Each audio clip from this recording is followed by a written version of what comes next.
King Nebuchadnezzar, to all peoples, nations, and languages that dwell in all the earth, peace be multiplied to you. It has seemed good to me to show the signs and wonders that the Most High God has done for me. How great are his signs, how mighty his wonders. His kingdom is an everlasting kingdom, and his dominion endures from generation to generation. I, Nebuchadnezzar, was at ease in my house and prospering in my palace. I saw a dream that made me afraid.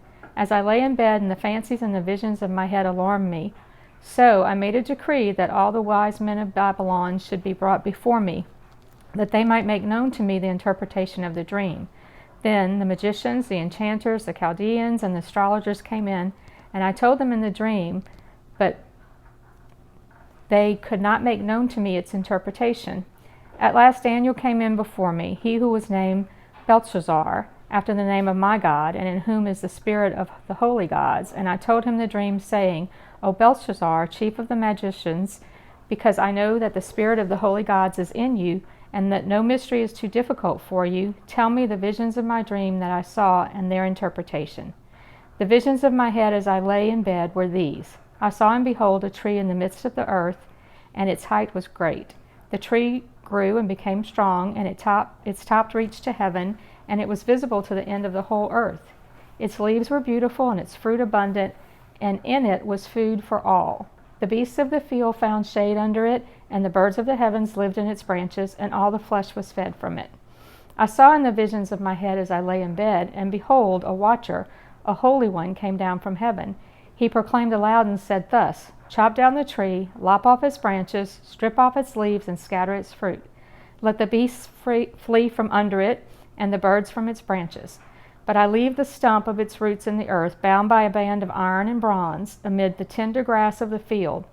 Let him be wet with the dew of heaven, let his portion be with the beasts in the grass of the earth. Let his mind be changed from a man's, and let a beast's mind be given to him. And let 7 periods of time pass over him. The sentence is by the decree of the watchers, the decision by the word of the holy ones, to the end that the living may know that the Most High rules the kingdom of men, and gives it to whom he will, and sets over it the lowliest of men. This dream I, King Nebuchadnezzar, saw, and you, O Belshazzar, tell me the interpretation, because all the wise men of my kingdom are not able to make known to me the interpretation. But you are able, for the spirit of the holy gods is in you. Then Daniel, whose name was Belshazzar, was dismayed for a while, and his thoughts alarmed him. The king answered and said, Belshazzar, let not the dream or the interpretation alarm you. Belshazzar answered and said, My lord, may the dream be for those who hate you, and its interpretation for your enemies.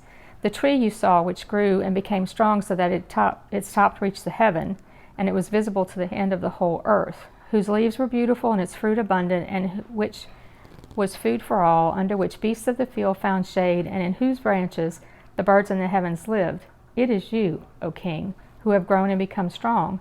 Your greatness has grown and reaches to heaven, and your dominion to the ends of the earth. And because the king saw a watcher, a holy one, coming down from heaven and saying, Chop down the tree and destroy it, but leave the stump of its roots in the earth, bound with a band of iron and bronze, in the tender grass of the field, and let him be wet with the dew of heaven, and let his portion be with the beasts of the field, till 7 periods of time passes over him. This is the interpretation, O king. It is a decree of the Most High, which has come upon my lord the king, that you shall be driven from among men, and your dwelling shall be with the beasts of the field. You shall be made to eat grass like an ox, and you shall be wet with the dew of heaven, and 7 periods of time shall pass over you, till you know that the Most High rules the kingdom of men, and gives it to whom he will. And as it was commanded to leave the stump of the roots of the tree, your kingdom shall be confirmed for you from the time that you know that heaven rules. Therefore, O king, let my counsel be acceptable to you. Break off your sins by practicing righteousness, and your iniquities by showing mercy to the oppressed, that there may perhaps be a lengthening of your prosperity. All this came upon King Nebuchadnezzar. At the end of 12 months he was walking on the roof of the royal palace of Babylon. And the king answered and said, Is not this great Babylon, which I have built by my mighty power as a royal residence and for the glory of my majesty? While the words were still in the king's mouth, there fell a voice from heaven. O King Nebuchadnezzar, to you it is spoken. The kingdom has departed from you, And you shall be driven from among men, and your dwelling shall be with the beasts of the field, and you shall be made to eat grass like an ox, and 7 periods of time shall pass over you, until you know that the Most High rules the kingdom of men, and gives it to whom he will. Immediately the word was fulfilled against Nebuchadnezzar. He was driven from among men, and ate grass like an ox, and his body was wet with the dew of heaven, till his hair grew as long as eagle's feathers, and his nails were like birds' claws. At the end of the days, I, Nebuchadnezzar, lifted my eyes to heaven, and my reason returned to me. And I blessed the Most High, and praised and honored him who lives forever. For his dominion is an everlasting dominion, and his kingdom endures from generation to generation. All the inhabitants of the earth are accounted as nothing, as he does according to his will among the hosts of heaven and among the inhabitants of the earth. And none can stay his hand or say to him, "What have you done?" At the same time my reason returned to me, and for the glory of my kingdom my majesty and splendor returned to me.